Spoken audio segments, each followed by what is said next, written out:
क्या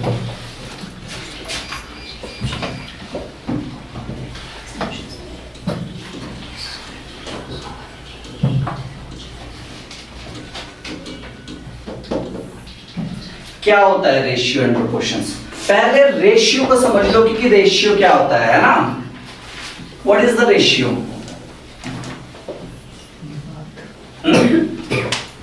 क्या होता है रेशियो? अनुपात, ठीक है। क्या समझ आपकी रेशियो को लेके? कोई चीज है वो किस किस अमाउंट में डिवाइड है। अच्छा, ओके, उसको रेशियो बोलेंगे। तो सर उसकी रेशियो है, जैसे कुछ पार्ट्स है। रेशियो में रेशियो वर्ड का यूज नहीं होना चाहिए, है ना? अच्छा हाँ, जो डिवाइड वाला बात कही वो ठीक है, उसको मैं ऐड कर सकता हूँ उस चीज में। What is the ratio? No idea. उसमें पे नंबर्स के पेयर्स होंगे। अच्छा, और वो 0 के इक्वल नहीं होगा सब। ठीक है, हाँ, जीरो नहीं होगा रेशियो वैल्यू, तो एग्जिस्ट ही नहीं करेगा रेशियो, है ना? ठीक है, जीरो नहीं होगा। डिवाइड यू सर वैल्यू को मिनिमाइज कर सकते हैं तो किसी भी तो फ्रैक्शन भी हो सकती है, रेशियो क्यों होगी वो? हैं? What is the ratio? वो तो ठीक है, डिवाइड करेंगे तो रेशियो अलग क्यों है, अलग शब्द क्यों है? तो डिवाइड ही बोलता, फिर चैप्टर क्यों बोल दे कि रेशियो एंड प्रोपोर्शन है जी, तो बोलेंगे डिवाइड ही। नंबर सिस्टम के अंदर ऐड कर लेते, मॉडर्न मैथ्स के अंदर क्यों लाया आपने इसको? सर जब हम दो चीजों को कंपेयर करते हैं। ओके, जैसे कि सर कौन सी वैल्यू किससे कितनी ज्यादा है? सर ऐसे? जैसे कंटेनर है तो उसमें मिल्क और वाटर की रेशियो कितनी है उस कंटेनर में? तो वही कह रहा हूँ ना, ratio. What is the ratio? Quantity, दोनों में क्वांटिटी क्या क्या है ये बोल रहे हो? तो कंपेयर का मतलब है कि एक वैल्यू, मान लो एक कंटेनर बोल रहे हो आप 20 लीटर का, उसमें 8 लीटर दूध है, 12 लीटर पानी है ना, तो दोनों का डिफरेंस तो 4 लीटर हो गया, तो उसको भी देख कंपैरिजन हुआ कि इतना जो मिल्क जो वाटर हो 4 लीटर ज्यादा एक्सीड कर रहा मिल्क से, ये मिल्क 4 लीटर कम ना वाटर से, ये तो कंपैरिजन हुआ। सर हम इसमें दो वैल्यू को डिवाइड करते हैं। अच्छा ठीक है, वो ये बोल चुके हैं। हाँ जी, सर हाँ बोलो। जैसे कंपैरिजन करना उस वैल्यू की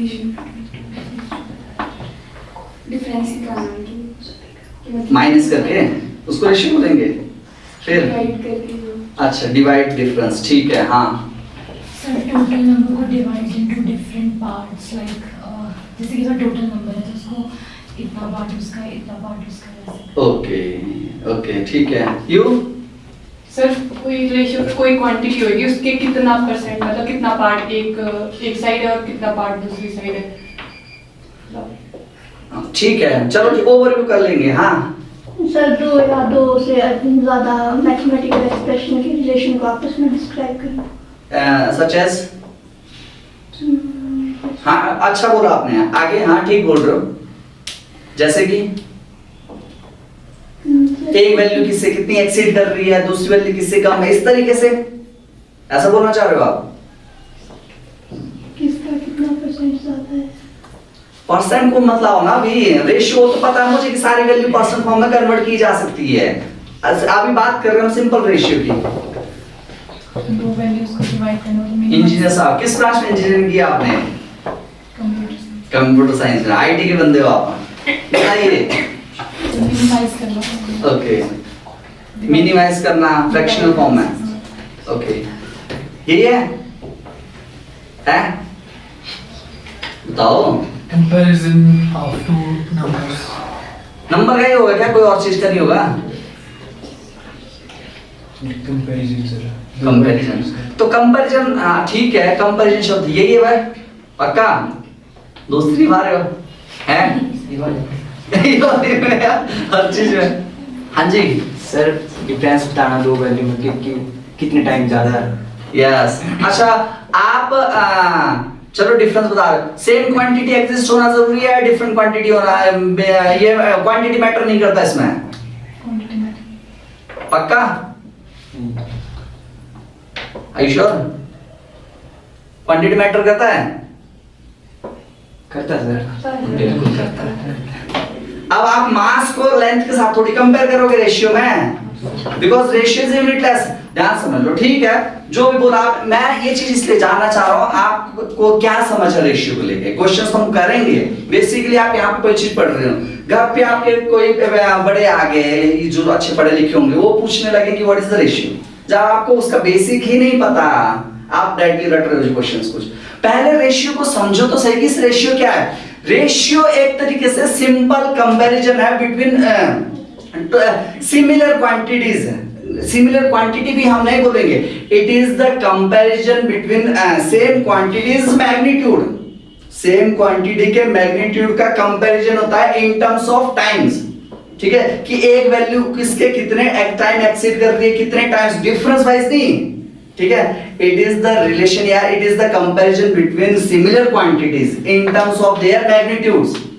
क्या सब लिखोगे आप, समझोगे इसको। It is the comparison between similar quantities in terms of their magnitude. Quantities can be, जो बेसिकली फिजिकल कितनी क्वांटिटीज होती है, there are 7 quantities physical quantity हमारे पास होती है, जैसे कि मास, लेंथ, टाइम, टेम्परेचर्स, या आर्टिफिशियल क्वांटिटी ले लो। अब ऐसा आर्टिफिशियल क्वांटिटी जैसे करेंसी के साथ आप गुड्स को थोड़ी कंपेयर करोगे, पॉसिबल ही नहीं है। और जो उसका एक प्रोपोर्शनल नंबर आएगा ना, वो एक यूनिट लेस आता है। वो क्या होता है, एक यूनिट लेस आता है, देयर इज नो यूनिट, ठीक है। जैसे एग्जांपल के तौर पे समझो,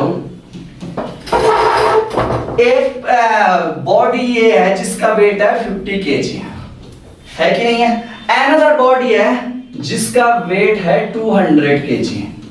ये बॉडी है ए, ये बॉडी है बी। तो अब इनके पास ये जो इसकी जो यूनिट है ये भी मास है, इसकी सॉरी ये क्वांटिटी क्या है, मास है, ये भी क्वांटिटी क्या है, दोनों। तो मास का मास के साथ कंपेयर करोगे, लेंथ का लेंथ के साथ करोगे, ठीक है, टाइम का टाइम के साथ करोगे, एज का एज के साथ करोगे, ठीक है ना, और वेट का वेट के साथ करोगे, फोर्स का फोर्स के साथ। इस तरीके से सिमिलर होना जरूरी होता है। तो मैं बोलूंगा कि जो ए है वो बी के कंपेयर में कितना टाइम्स बड़ा है या हैवी है, या जो ए का मास है वो कितना गुना है बी से।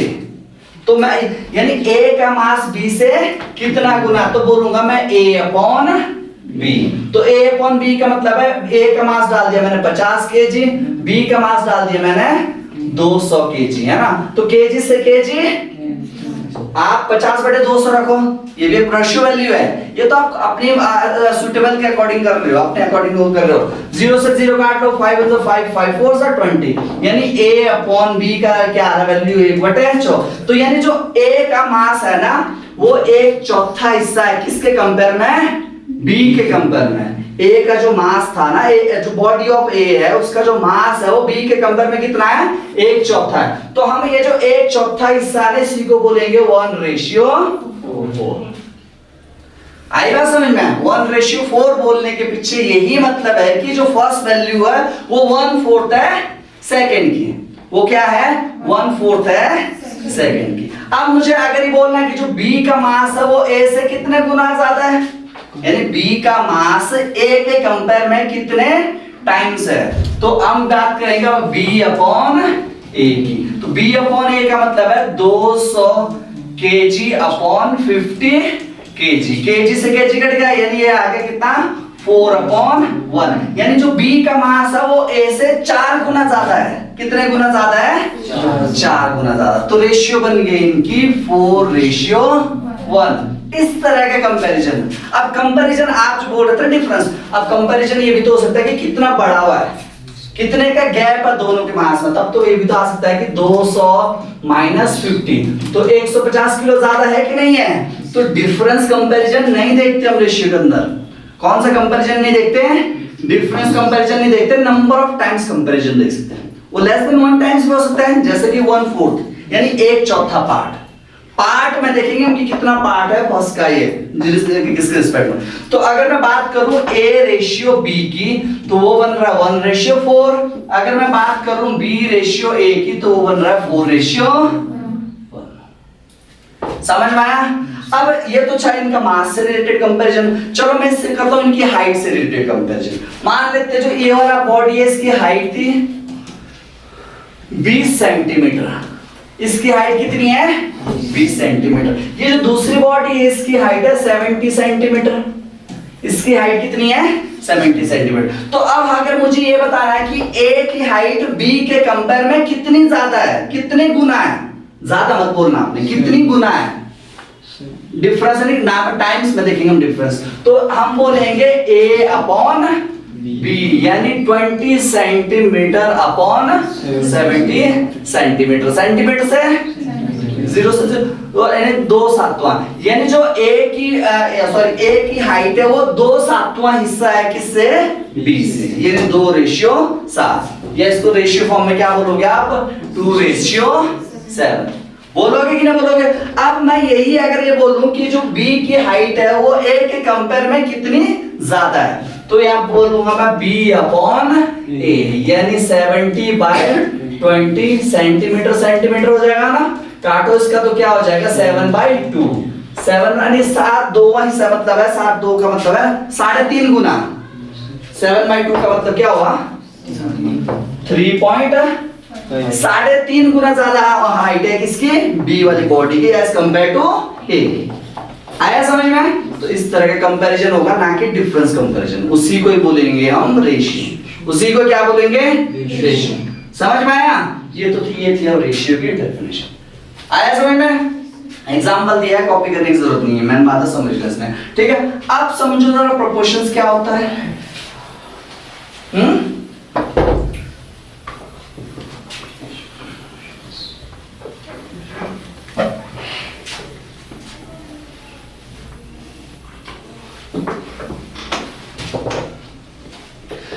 मैं रेशियो समझ में आया, रेशियो शब्द समझ में आया, इसके हम टाइप पढ़ेंगे। अब समझ लो प्रोपोर्शन। प्रोपोर्शन कुछ नहीं है, दो समान रेशियो को ही हम प्रोपोर्शन बोलते हैं। दो समान रेशियो को क्या बोलेंगे हम लोग, प्रोपोर्शन। जैसे कि मान लो हमारे पास ए और बी का रेशियो था एक 2:3 का, लेट्स सपोज मैंने क्या दे दिया 2:3 का, और मेरे पास एक दूसरा था x/y, दो अलग अलग नंबर था, इनका रेशियो था 6:9, ऐसा रेशियो था, है ना। तो 6:9 का मतलब है ये भी इससे 1.5 गुना, ये भी से कोई फर्क है इनमें, यानी जो 2/3 है ना वो इक्वल होता है 6/9। काटो वजह से 3 2 और ये 3, काट के वापस वही आ रहा है कि नहीं आ रहा। तो इस तरह के देखो आप ये जो एग्जांपल दिया मैंने, a/b is 2:3, x/y दे दिया मैंने 6:9। तो इनका जो समान रिश्ता है ना उसको ही प्रोपोर्शनल बोलते हैं, उसी को क्या बोलते हैं प्रोपोर्शनल। तो मैं इसको इस तरह बोल सकता हूं कि a/b is directly proportional, proportional का साइन ये होता है 4 डॉट इज x/y, या हम बोल सकते हैं 2:3 इज डायरेक्टली प्रोपोर्शनल टू 6:9।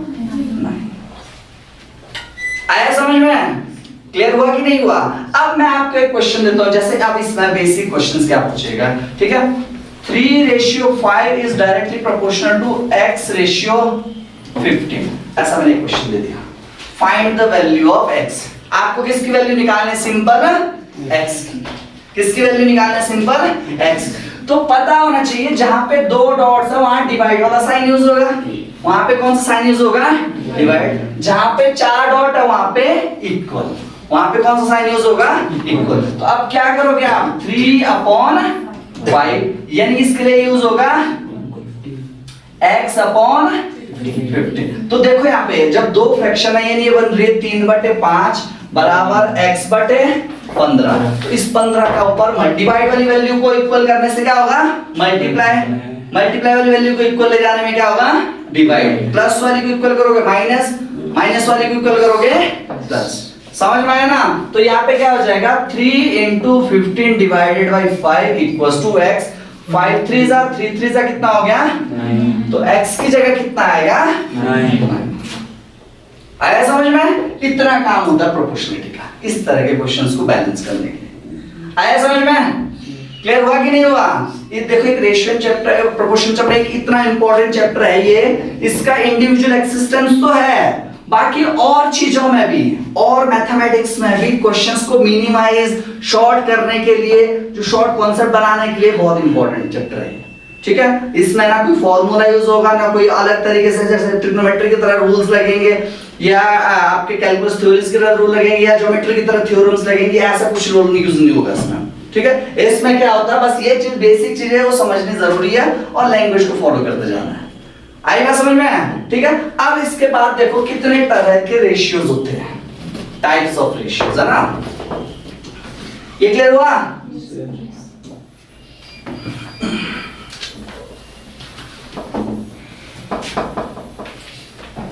अब पढ़ेंगे हम टाइप्स ऑफ रेशियोज।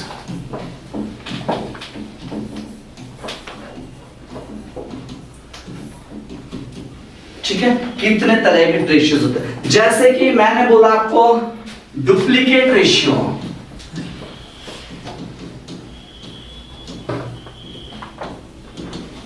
क्या होता है? डुप्लीकेट रेशियो होता है? कॉपी रेशियो नहीं बोलेंगे इसको हम। डुप्लीकेट का मतलब हुआ, देखो अगर एक सिंपल प्रोपोर्शनल में दो वैल्यू का कंपैरिजन हो रहा है, अगर उनका स्क्वायर कर दो, square of ratio is the duplicate ratio. जरूरी नहीं हो वैल्यू बाय सेम हो, बोथ आर नॉट प्रोपोर्शनल। ध्यान समझ लो, अगर मेरे पास कर दिया मैंने a रेशियो b दिया हुआ है, हमारे पास भी बना है एक रेशियो a रेशियो b, मुझे इसको डुप्लीकेट रेशियो में कन्वर्ट करना है। कौन सा रेशियो में करना है? डुप्लीकेट रेशियो बनाना है इसका। तो क्या कर दूंगा मैं, a रेशियो b का होल स्क्वायर कर दूंगा, तो क्या हो जाएगा, a स्क्वायर रेशियो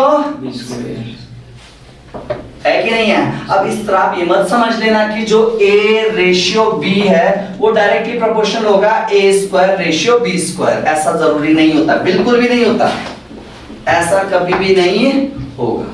रीजंस क्या है? स्क्वायर करने से सेम नंबर का मल्टीप्लाई थोड़ी हो रहा दोनों जगह, वो तो बेस का स्क्वायर हो रहा है। ठीक है, एग्जांपल के तौर पर मैं दे रहा हूं आपको 2 रेशियो 3 दिया मैंने। क्या दिया आपको मैंने? 2 रेशियो 3। इसका क्या निकालना है आपको? डुप्लीकेट रेशियो निकालना है। क्या निकालना है? डुप्लीकेट। तो क्या कर दोगे आप, यानी ये ले लिया a रेशियो b की वैल्यू आ गई 2 रेशियो 3, इसका डुप्लीकेट का मतलब है a स्क्वायर रेशियो a की जगह क्या होगा, 2 का स्क्वायर रेशियो 3 का 2 का क्या हो जाएगा 4 रेशियो 9। तो जो 2 रेशियो 3 है वो डायरेक्टली प्रोपोर्शनल नहीं होता है 4 रेशियो 9 के, बिल्कुल भी नहीं होता है। आया समझ में? बिल्कुल भी ऐसा नहीं होगा। क्लियर हुआ कि नहीं हुआ? डुप्लीकेट रेशियो का मतलब सिंपल है कि रेशियोज का आप स्क्वायर करते हो तो कौन से फॉर्म में कन्वर्ट होता है? Duplicate ratio. आया समझ में? क्लियर हुआ कि नहीं हुआ? ठीक है, सेम तरीके से लिख लो ये पॉइंट, डुप्लीकेट रेशियो क्या होता है।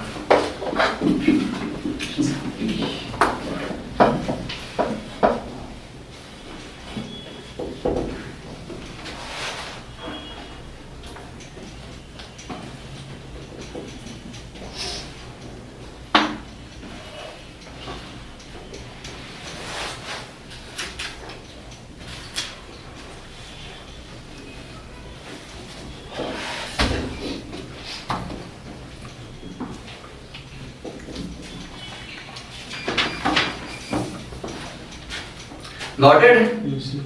Okay. Okay. And अब समझ लो सब डुप्लीकेट। पहला पार्ट हुआ डुप्लीकेट रेशियो, इसी के बाद नेक्स्ट आता है सब duplicate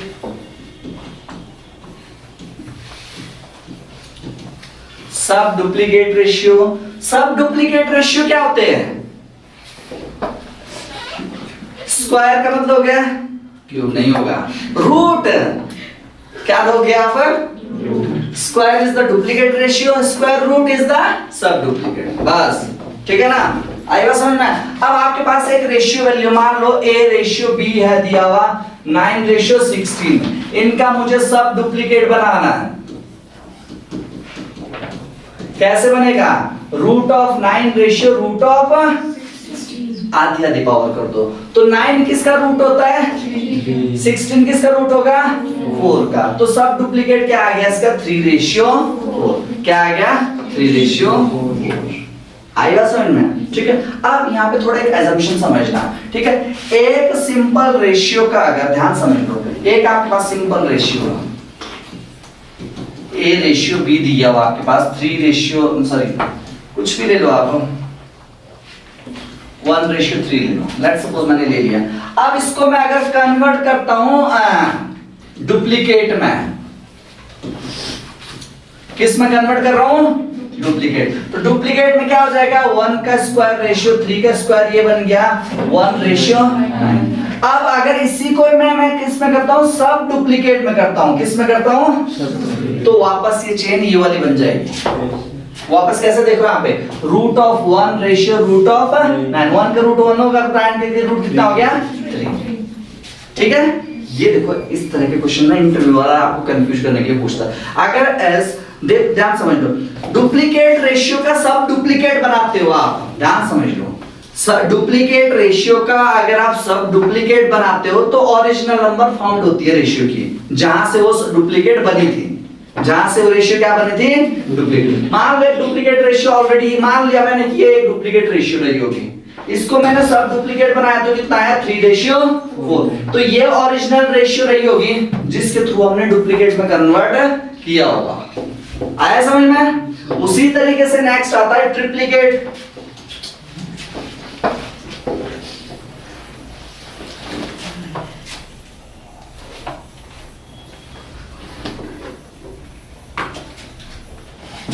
The next one is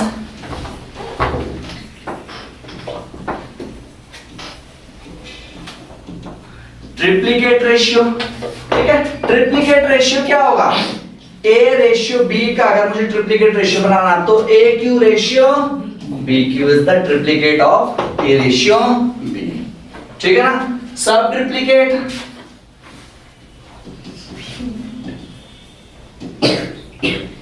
यानी A रेशियो B का मुझे सब ट्रिप्लीकेट बनाना हो तो क्या बनाओ? Root cube of A ratio root cube of B, ये वैल्यू बन जाएगी। Root cube of A ratio root cube of B, ये वैल्यू बन जाएगी। ठीक है ना?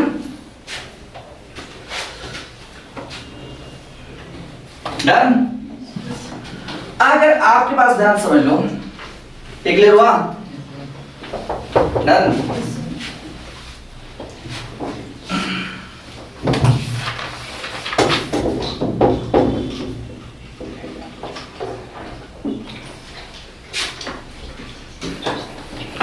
नेक्स्ट इसका एक और पार्ट है। ठीक है, फर्स्ट प्रोपोर्शन कौन सा होता है, सेकंड प्रोपोर्शन कौन सा होता है, थर्ड प्रोपोर्शन कौन सा होता है, फोर्थ प्रोपोर्शन कौन सा होता है। ज्यादातर आपके पास फोर्थ प्रोपोर्शन की वैल्यू है। ठीक है, अगर मैं आपके पास इक्वेशन है A ratio B is directly proportional to C ratio D, ऐसा कोई एक्सप्रेशन है दो इसके बीच में, तो ये होती है आपके पास फर्स्ट प्रोपोर्शन। इसको क्या बोलते हैं? ये कौन सी प्रोपोर्शन हो गई? First proportion. और ये जो B है ये होगी आपकी सेकंड प्रोपोर्शन, और ये होती है थर्ड प्रोपोर्शन, और ये होता है फोर्थ प्रोपोर्शन। इसके अलावा एक और प्रोपोर्शंस भी होती है जिसको बोलते हैं हम लोग मीन प्रोपोर्शंस।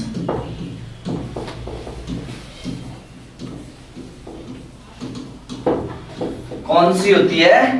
Mean proportions. कौन सी होती है? Mean proportions. ठीक है, मीन प्रोपोर्शन ना तो सेकंड प्रोपोर्शन होती है ना ही थर्ड प्रोपोर्शन होती है, उनकी एक एवरेज वैल्यू होती है।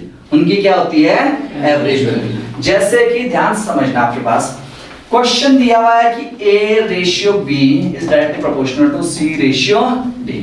मुझे निकालना है मीन प्रोपोर्शन, ना तो वो फर्स्ट प्रोपोर्शन होगी ना ही फोर्थ। मीन का मतलब इससे पहले क्या पढ़ चुके हो? एवरेज। मीन का मतलब एवरेज प्रोपोर्शन निकालना ना, इन चारों का क्या निकालना मुझे? Average proportion. तो एवरेज प्रोपोर्शन ना तो ये वाली लिमिट को क्रॉस करेगा ना ये, इन बीच होगा कहीं ना कहीं। होगा कि नहीं होगा? किसके बीच होगा? इनके बीच होगा। ठीक है ना? तो कैसे निकालेंगे? मान लेते हैं हम लोग A upon B is equal to C upon D, cross multiply कर लो तो A इंटू D बराबर क्या हो रहा है? B into C। रिलेशन बन रहा है कि नहीं बन रहा है? तो जो आपके पास एवरेज वैल्यू निकलेगी ना वो इसकी वैल्यू के बराबर निकलेगा, इनके ही प्रोडक्ट के बराबर। किसके प्रोडक्ट के बराबर निकलेगा?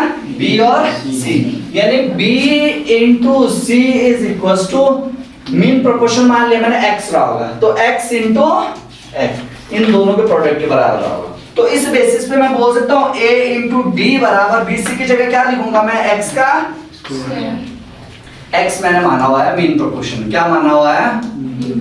Mean proportion. तो इस बेसिस पे a इंटू डी रूट में आ जाएगा कि नहीं आएगा x? फर्स्ट और फोर्थ प्रोपोर्शंस के बिहाफ पे मुझे अगर मीन प्रोपोर्शन निकालूंगा तो मैं क्या करूंगा? उनके प्रोडक्ट को रूट में लूंगा। किस में लूंगा? रूट में। यानी जो मीन प्रोपोर्शन है वो निकल जाएगा, यानी x की वैल्यू कितनी आ रही? Root of a into D, sorry small a into D. आया समझ में? क्लियर हुआ? बाकी जो कॉन्सेप्ट है ना वो हम क्वेश्चन जैसे जैसे क्वेश्चंस करेंगे वैसे वैसे क्लियर होते जाएंगे। जिस तरह के क्वेश्चंस पढ़ेंगे वैसे वैसे क्लियर होते जाएंगे। ठीक है?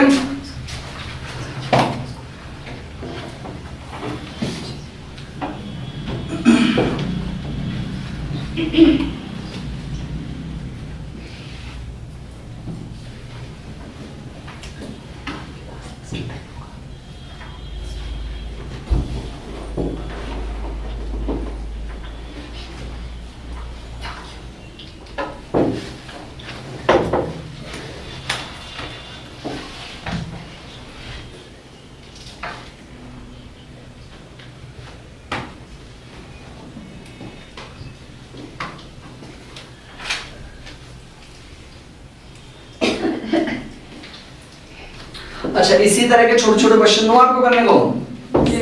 ये कितना क्लियर हुआ सबका? याद रखिए इसके बाहर कुछ भी नहीं है, बस यही चीज याद रखना आपने, इसी के बिहाफ पे सारे क्वेश्चंस बनेंगे।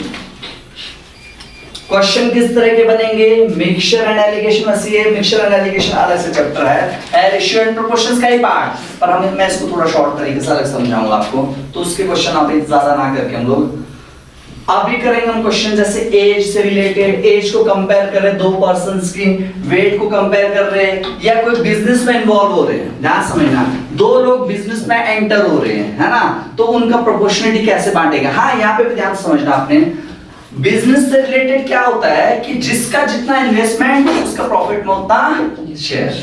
तो इसका ये रिलेशन बना इन्वेस्टमेंट रेशियो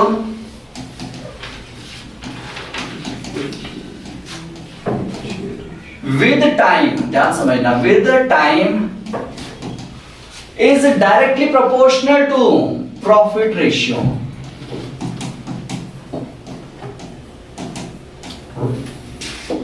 समय के साथ जिसका जितना इन्वेस्टमेंट उसका प्रॉफिट का शेयर वो। ठीक है, जैसे इसमें मैं एक एग्जांपल देता हूं आपको।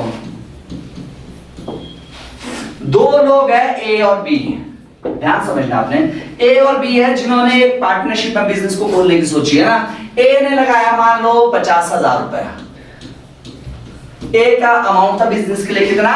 50,000। बी का अमाउंट रख लो आप अराउंड 1.5 लाख रुपए, कितना रख लो। बी ने कितना लगा दिया? अब ऐसा तो नहीं कि एक साल बाद, ध्यान समझना, एक साल बाद इनको जो प्रॉफिट हुआ वो हो गया कुछ 75,000 का। मान लो मैंने कितने का प्रॉफिट हुआ इनको?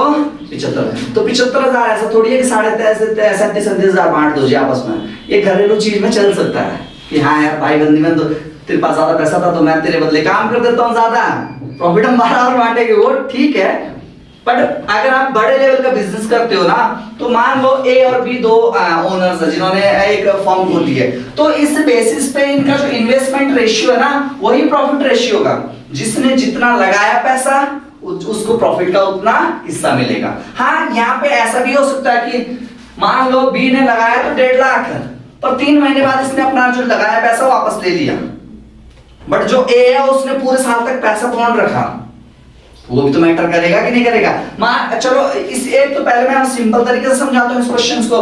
तो मैं निकालूंगा A's investment upon B's investment is equals to A's profit upon B's, यही बोल रहा हूं ना मैं, investment ratio is directly proportional to profit ratio. तो एक इन्वेस्टमेंट है 50,000 अपॉन में 1.5 लाख, है ना, यही है ना, 4,045 यानी 1 तिहाई, यानी 1/3, यानी जो ए को मिलेगा ना पैसा पूरे प्रॉफिट का वो 1 तिहाई हिस्सा मिलेगा। कितना मिलेगा? 1 तिहाई। तो बी को कितना मिलेगा? 2 तिहाई। बी को कितना मिलेगा? आएगा समझ में? तो प्रॉफिट हमने इस तरीके से बांटना है, यानी जो ए और बी का रेशियो है ना, जो क्या है 1:3, यही इन्वेस्टमेंट रेशियो है। ये इन्वेस्टमेंट रेशियो तो था ही, साथ साथ प्रॉफिट रेशियो भी इनका यही हो गया 1:3। कितना होगा? 1:3। आया समझ में? क्लियर हुआ कि नहीं हुआ? तो अगर मुझे अब बताना है कि जो ए को पैसा मिलेगा एज शेयर, एज प्रॉफिट, ध्यान से पेन पेपर डाउन रखना प्लीज। तो ए का इन्वेस्टमेंट कितना था? 1 में दोनों के रेशियो को प्लस करो, दोनों के रेशियो को क्या करो आप? 1 + 4 होगा कि नहीं होगा? क्योंकि ये जो प्रॉफिट है तो दोनों का है ना, जॉइंट है। जिसका शेयर आपको निकालना है उसको रेशियो वैल्यू को अपॉन में दोनों की रेशियो वैल्यू को प्लस करो। तो 1/4 गुणा कर दो, कितना था? 75,000 को एक राउंड ऑफ 1 लाख कर दो, लेट्स सपोज कितना कर दो, कैलकुलेशन आसान हो जाएगा इसलिए किया मैंने। 1 लाख को आप कर दो तो कितना हो गया? ये 25,000 है ना। तो ए को कितना मिलेगा उसमें से? 1 लाख में से। बी को कितना मिलेगा? बी का रेशियो कितना है? 3/1 + 3 गुणा में 1 लाख, कितना मिलेगा? यानी 3/4 गुना 1 लाख है ना, कितना मिलेगा? 75,000। कितना मिलेगा इसको? बी को प्रॉफिट कितना हो गया? बी का प्रॉफिट हुआ कि नहीं हुआ? 75,000। तो अब आपस में कंपैरिजन ए और बी का, यानी जो 25,000 है वो बी का कितना है? 1/3 हिस्सा है कि नहीं है? और 75,000 कितना है? 3 गुना है किससे? 25 से। आएगा समझ में?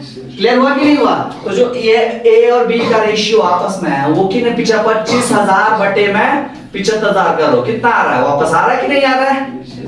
1/3 बन रहा है कि नहीं आ रहा है? क्लियर हुआ कि नहीं हुआ? कॉपी कर दो इस क्वेश्चन को।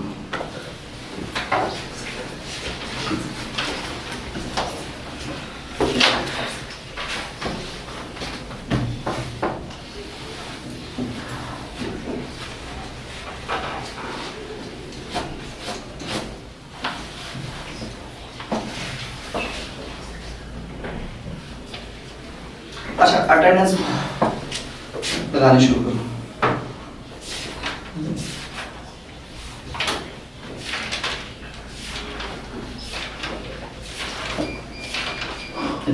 दिखाओ आपने नाम। आपने पता क्या करना ना, नेक्स्ट पेज पे शुरू में लिख देना नाम अपना ना। अब देखो आपका नाम इसमें नहीं है तब तो करो ना के यार।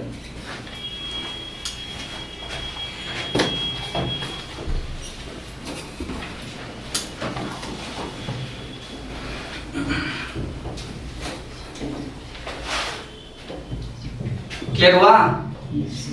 आगे सबका कोई डाउट है यहाँ तक? ठीक है। अच्छा, अब इसी क्वेश्चन में जरा ट्विस्ट लाओ।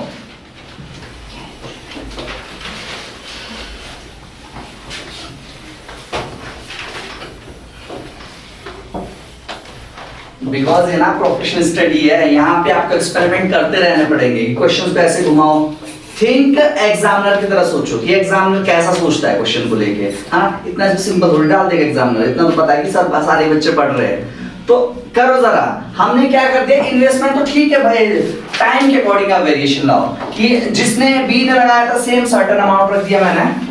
प्रॉफिट भी इनका चलो 1 लाख ही एज्यूम कर लो, इनका प्रॉफिट 1 साल बाद का, आफ्टर 1 ईयर का प्रॉफिट है 1 साल है ना, 1 ईयर का प्रॉफिट इनका 1 लाख। देखो प्रॉफिट रेवेन्यू अलग बात है, रेवेन्यू कितना हुआ होगा फिर इनको। अगर मुझे बताना है कि 2 पर्सन है, एक ने 50,000 इन्वेस्ट किया था, एक ने 1.5 लाख रुपए, at the end of 1 year they get 1 lakh as a profit, then what was their revenue. Revenue कितना हुआ होगा? रेवेन्यू पता क्या होता है, जितना पैसा आपने लगाया होता है उसमें एक्स्ट्रा पैसा आया होता है, दोनों को जोड़ के क्या बनता है, समझ में आया?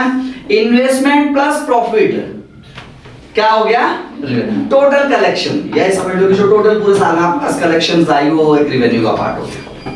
आया समझ में? क्लियर हुआ कि नहीं हुआ? अच्छा हाँ, उसमें एक्सपेंडिचर भी ऐड करो आप।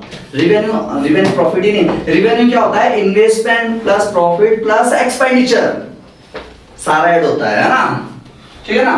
तो ये हो गया बीज इन्वेस्टमेंट। तो इसका जो पैसा रहा वो 1 ईयर के लिए रहा, और इसका बीज जो इन्वेस्टमेंट था वो 3 मंथ्स तक था। कितने महीने तक था? 3 महीने बाद इसने पार्टनरशिप तोड़नी थी, मतलब वो ये कर दिया कि अपना पैसा वापस स्विच कर दिया 1.5 लाख रुपए, आगे काम चलाया इसने इसके 50,000 से। तब ऐसा थोड़ी हो गया कि तेरे 1.5 लाख रुपए दे दिए, छूट गए, आगे के पूरे साल भर तो मेरे पैसे पे काम हुआ कि नहीं हुआ? एक बंदे का तो पूरा पैसा 50,000 साल भर के लिए बॉन्ड हुआ, दूसरे का सिर्फ 3 महीने बाद उसने दूसरे बिजनेस में लगा दिया वो पैसा। तो प्रॉफिट में इसकी जो हिस्सेदारी है ना वो कम हो जाएगी। कैसे? तो इनका रेशियो बनाओ टाइम के साथ, कैसे?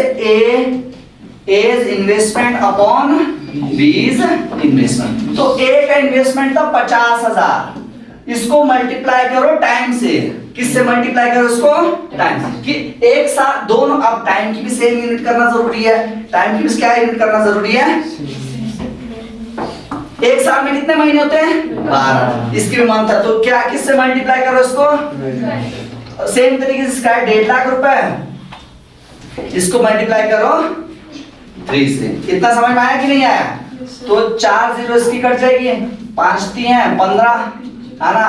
12/3 गुणा 3 यानी 3 चक 12 यानी 4/, अब रेशियो बिल्कुल अलग है ना, ठीक है। यानी 4/3 हिस्सा किसको मिलेगा? अब इसका किसका? ए को, और बी को मिलेगा 3/4 हिस्सा। समझ में आया कि नहीं है? तो इस बेसिस पे जो इनका एज इन्वेस्टमेंट है with time upon B's investment with time is equals to profit of A's profit upon B's profit, ठीक है ना। तो जो आपका 1 लाख रुपए है ना वो इस रेशियो में बांटेंगे हम। अब मुझे बताना है कि ए का शेयर कितना हो जाएगा? 3 बटे में दोनों का रेशियो कितना होगा? 3 + 4 कितना हो गया? मल्टीप्लाई 1 लाख। सेम तरीके से बीज इन प्रॉफिट कितना हो जाएगा? 3 अपॉन में 4 7 बटे में 1 लाख। इस तरीके से इनका पैसा बटेगा। आया समझ में? क्लियर हुआ कि नहीं हुआ? कर लोगे इस तरह के क्वेश्चंस? कर लोगे ना? कॉपी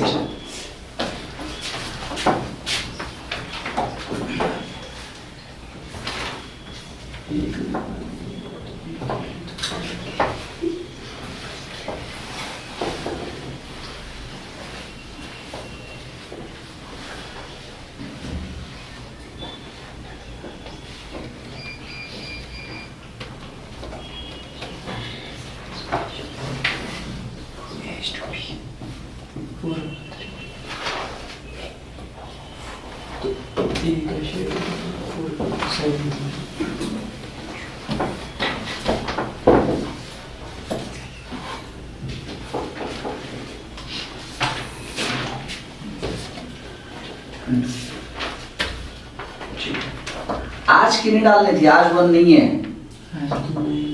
9 यहाँ पे भी करने है। इसको ए बना।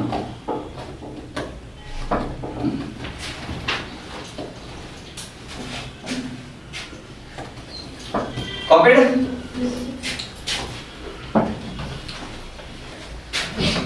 एक क्वेश्चन लिखो, इतना समझ में आया? किसी को नहीं समझ में आया पूछ लो, क्योंकि किसी भी टॉपिक का पहला लेक्चर इंपॉर्टेंट होता है। यहाँ पे कोई डाउट है किसी को? रिपीट करता हूं मैं, ठीक है।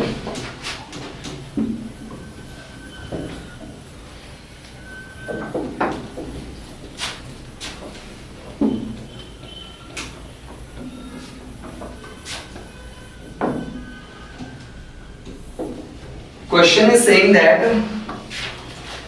if 0.75 ratio x is directly proportional to 5:8, then find x. x की वैल्यू आपको बतानी है, x कितना है। करो, कर सकते हो ना?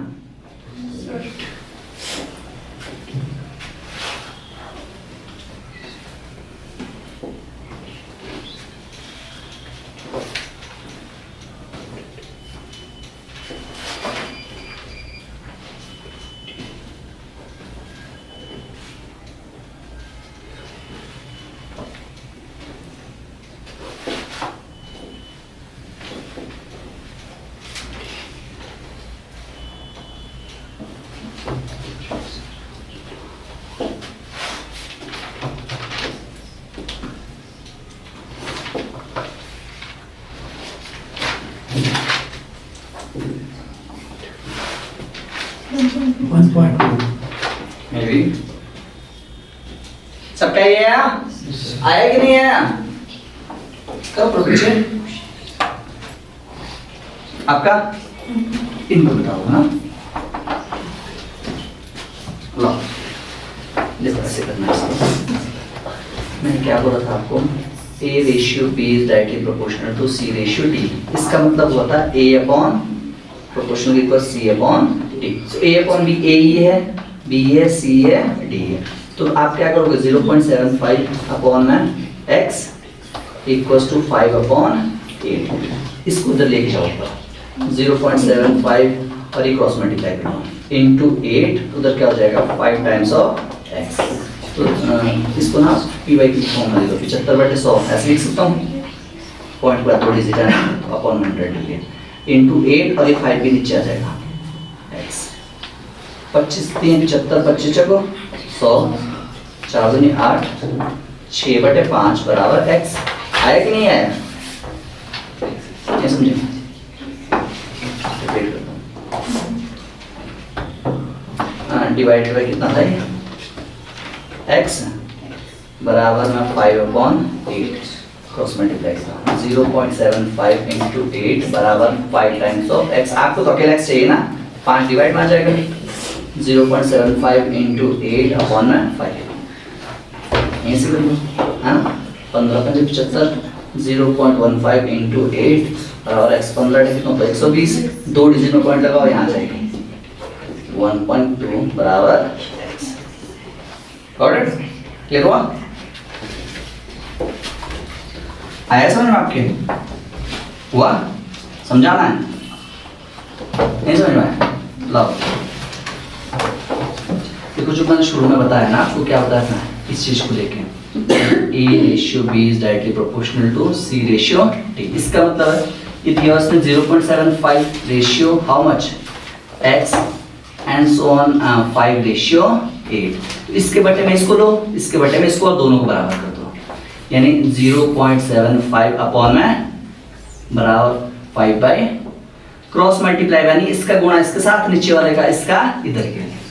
तो ये हो जाएगा 0.75 इंटू 8, उधर रह जाएगा 5 टाइम्स ऑफ x। हुआ कि नहीं हुआ? तो आपको तो अकेला x चाहिए ना, तो 5 वापस भाग में आ जाएगा।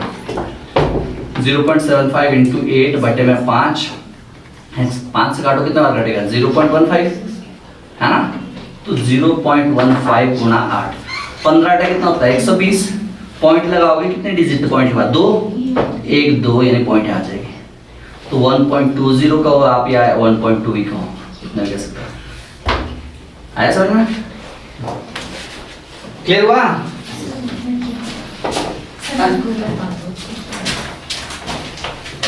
हाँ ठीक कर रहे हो आप। क्रॉस मल्टीप्लाई करो इसका। 0.75 इंटू 8 उधर होगा 5 टाइम्स ऑफ x। आपको तो इसकी वैल्यू निकालनी है ना, तो क्या करोगे आप? 0.75 इंटू 8 डिवाइड बाई 5। 5 वापस से डिवाइड ले लो, हाँ 5 से काटो कितने बार कटेगा? 15 बार, यानी 0.15। तो 0.15 गुना 8 बराबर है 15 का कितना होता है? पॉइंट कितनी जगह लगेगी? 1 2 1 2, यानी यहाँ 1.2 0 को लेने की जरूरत नहीं बाद में। डन? नेक्स्ट क्वेश्चन लिखिए।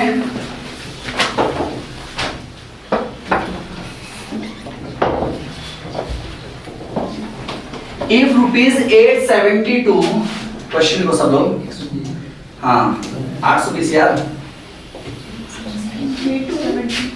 अच्छा 872, 872 रुपए। If rupees 872 is divided into 3 parts। ये जो 872 रुपए है, इसके हमने 3 पार्ट करने हैं। कितने पार्ट करने हैं? 3 पार्ट करने हैं ना। Divided into 3 parts proportional to, किस प्रोपोर्शनल में करना है इनके पार्ट? 1/2 ratio 2/3 ratio 3/4। ठीक है। Then the first part is, तो जो पहला पार्ट है वो कितना होगा? चलो एक क्वेश्चन मैं बता देता हूँ इस तरह के, है ना, पेन पे पढ़ा हूँ रखना। क्वेश्चन ये बोल रहा है कि 872 रुपए इसके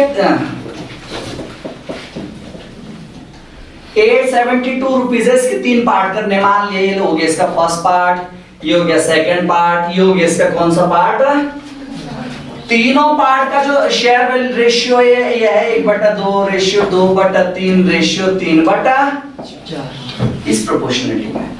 तो ऑलरेडी फ्रैक्शन का रेशियो निकालना है। अगर डायरेक्टली यहीं से करोगे थोड़ा कॉम्प्लिकेशंस बनेगी। तो पहला तरीका क्या करो, इनके डिनोमिनेटर को खत्म कर दो। डिनोमिनेटर को क्या करो, क्या तरीका खत्म करने का, टेक देयर एलसीएम।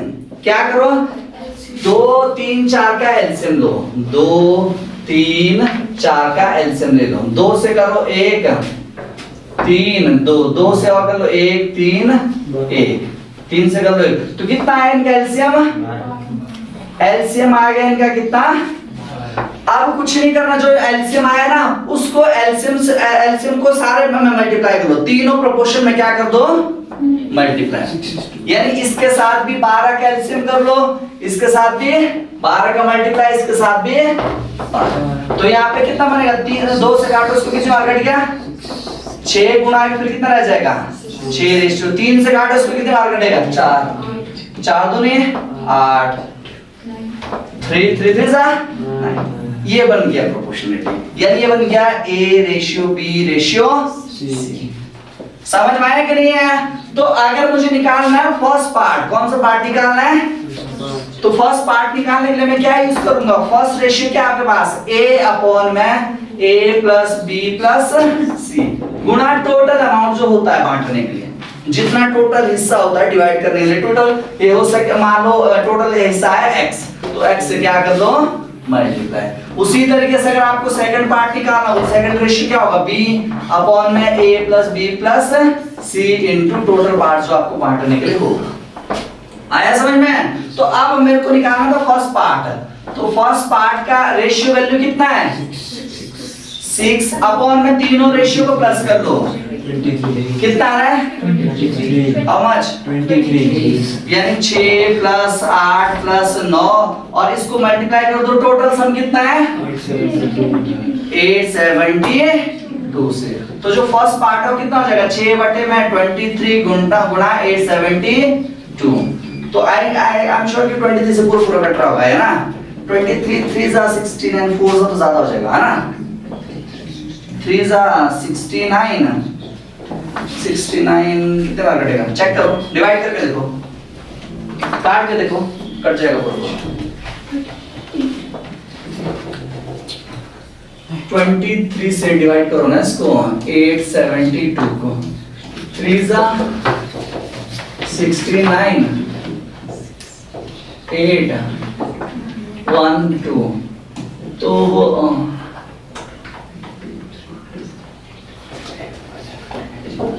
कट रहा है, पॉइंट कट आ सकता है 37 पॉइंट समथिंग आ रहा है, कितना आ रहा है जो भी आएगा है ऑप्शन में पूरा। तो ये देख ध्यान से, ये आ रहा है कितना 37 पॉइंट समथिंग आ रहा ना, तो जो 37 पॉइंट समथिंग आ रहा है इसको मल्टीप्लाई करो 6 से, कितना आ रहा मल्टीप्लाई 6 तो है ना। ऑप्शन में है 222 से, ऑप्शंस आर 182 190 204 227.46 नियरेस्ट है 227.46 है ऑप्शन में। एक फर्स्ट पार्ट पूछा है ना।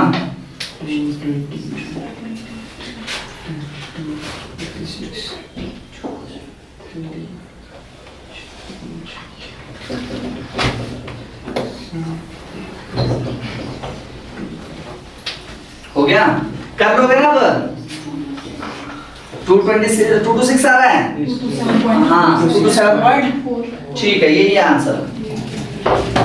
कर लेना कैलकुलेशन। अब इतने कॉपी कर लिया इसने, ये इतना क्वेश्चन सबने कॉपी कर लिया ना। नेक्स्ट क्वेश्चन लिखिए।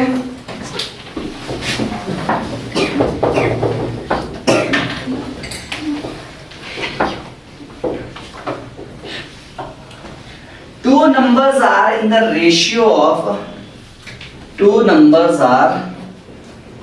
ratio of 3 3:5, 3:5 का मतलब 3:5, ये है ना, इसको आप 3:5 भी पढ़ सकते हो, 3:5. If 9 is subtracted from each, 9 is subtracted from each, then new numbers are in the ratio of, the new numbers are in the ratio of 12:23. हाँ, 12:23. The smaller number is, ध्यान से समझना, जिसका रेशियो वैल्यू जितना कम वो value में भी उतना कम छोटा होता है, ठीक है ना? आई बात समझ में? तो दो नंबर थे आपके पास 3:5 में, तो ये जो पहला नंबर है ना ये छोटा रहा होगा, ये सेकंड नंबर का क्या रहा होगा? इसी तरह, है ना? चलो पेन पेपर डाउन करो, एक बार मैं क्वेश्चन बता देता हूँ आपको, बाकी फिर आपने खुद करना है.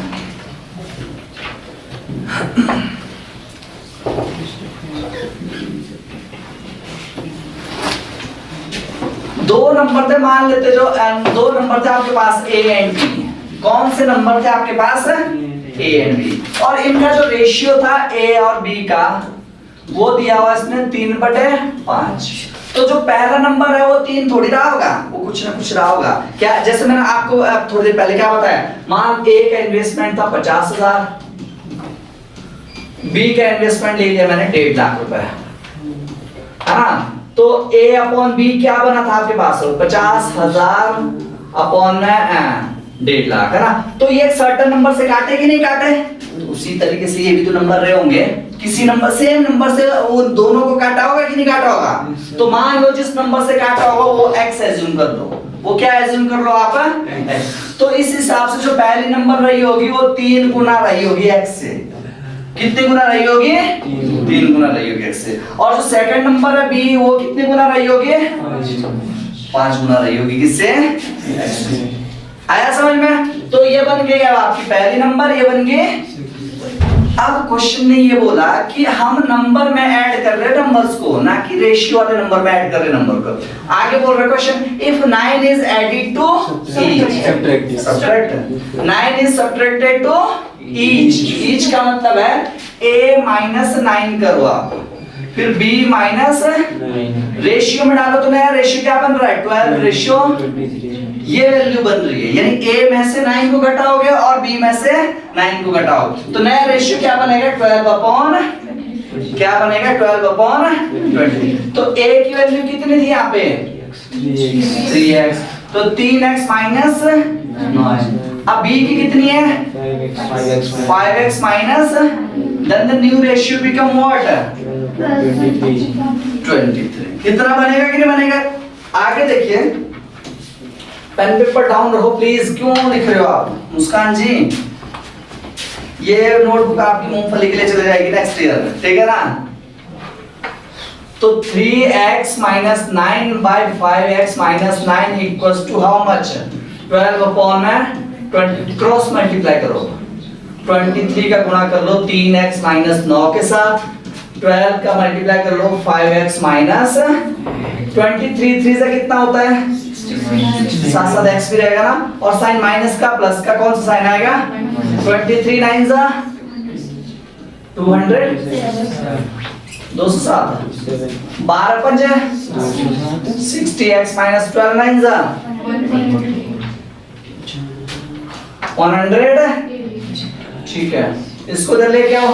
69x minus 60x, इसको उधर नेगेटिव वाले को उधर लेके जाओ. -108 plus 207. तो ये आ रहेगा 9x, यहाँ पे रहेगा 99. देखो नेगेटिव और पॉजिटिव क्या होगा? नेगेटिव माइनस करेंगे, साइन कौन सा आएगा? Because positive numbers are greater, है ना? x become what? 99/9 which is equals to x की वैल्यू 11 आई कि नहीं आई? तो जब x आ चुका है तो नंबर भी आ गया आपके पास. जो पहला a था वो कितना था? 3x था, यानी 3 गुना x की जगह क्या डालोगे आप? यानी जो b था वो कितना था? 5x, यानी 5 गुना 11/5. 55। आपसे कौन से वाला नंबर पूछा था? विच इज किसके इक्विवेलेंट है? 33। किसके बराबर है? 33। आया समझ में? क्लियर हुआ कि नहीं हुआ? कॉपी कीजिए।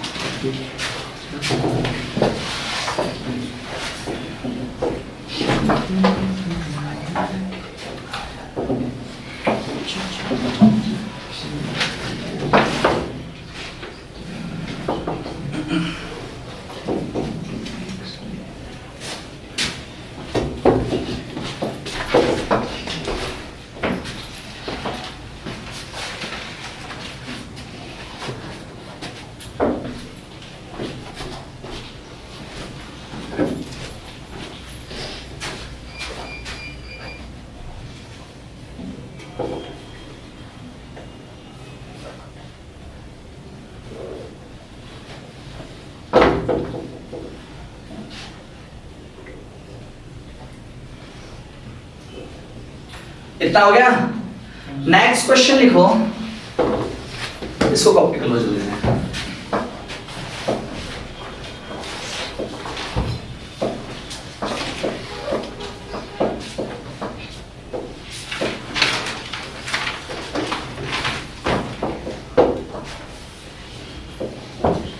Copied?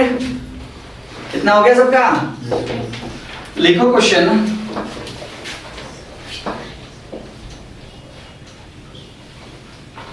If a number is reduced by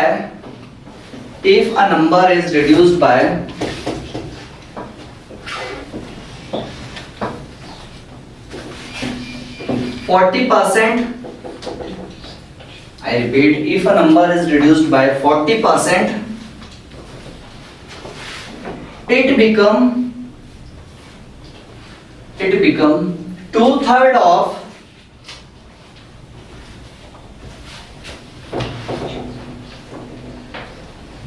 another number.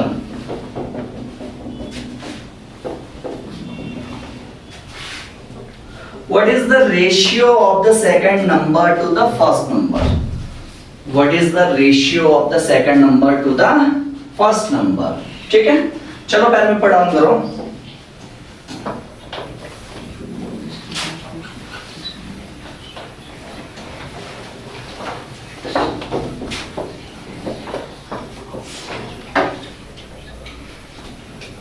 आपके पास दो नंबर का कंपैरिजन करना है ना? दो नंबर है, कुछ भी एज्यूम कर लो, ए बी पी क्यू, कुछ भी मान लो आप, फर्स्ट नंबर सेकंड नंबर मान लो। चलो मैं मान लेता हूं आपके पास जो दो नंबर्स है, फर्स्ट नंबर है ए, सेकंड नंबर है बी, तो कोई भी वैल्यू अपने आप में कितनी परसेंट होती है? परसेंटेज पढ़ा है कि नहीं पढ़ा?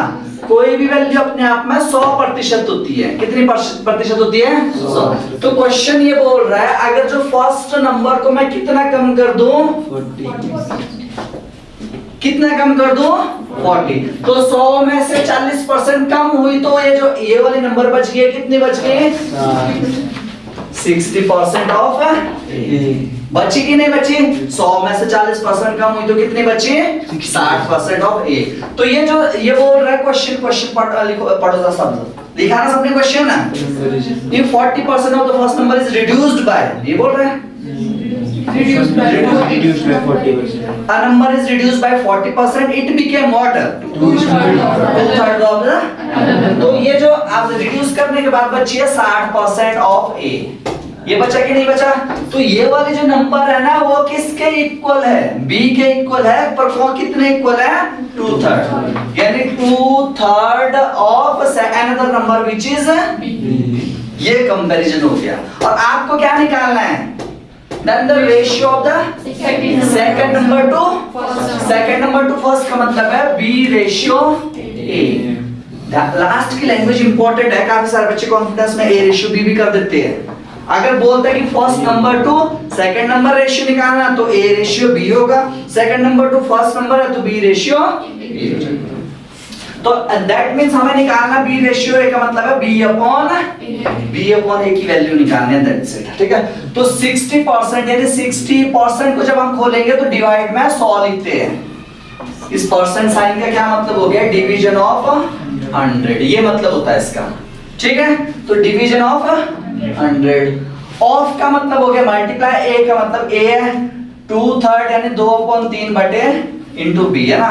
0 से 2 3 2 5 यानी 3a/5 बराबर 2b/,